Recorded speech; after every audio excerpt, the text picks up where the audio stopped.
మనం రొమేనియన్ నేర్చుకుంటున్నాము. పాఠం అంశం వంట చర్యలు. A pregăti. సిద్ధం చేయడం.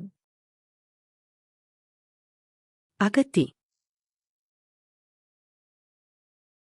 వండడం.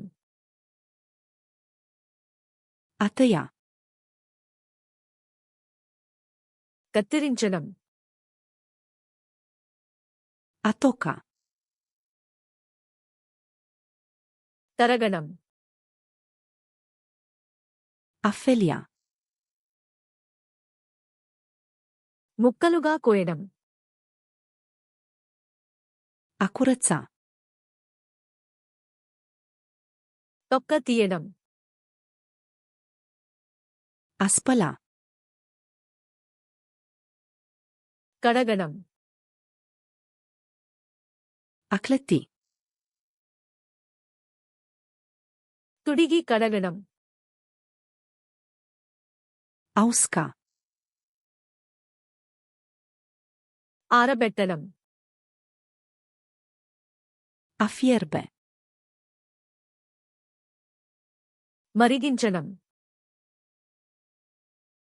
A prăji. వేయించడం. A coace. బేక్ చేయడం. A frige. గ్రిల్ చేయడం. A găti la bur. ఆవిరిలో వండడం. A amesteca. కలపడం. A mixa. మిక్స్ చేయడం. A turna. పోయడం. A adăuga. జోడించడం. A încălzi. వేడి చేయడం. A răci. చల్లబరచడం. A servi.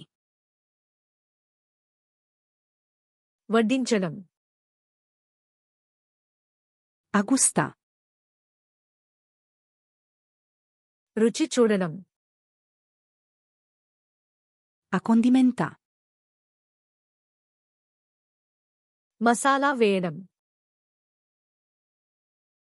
A scurge. వడకట్టడం. A acoperi. మూయడం.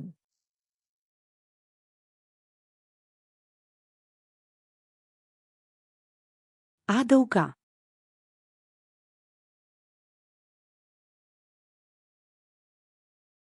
A usca.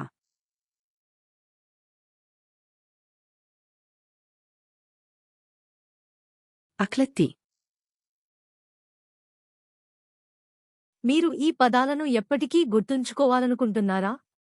ఫ్లాష్ కార్డ్స్ లునాన్ని సందర్శించి ఈ కార్డ్ సెట్ మరియు వేలాది ఇతర సెట్లను ఉచితంగా ప్రాక్టీస్ చేయండి. లింక్ వివరణలో ఉంది.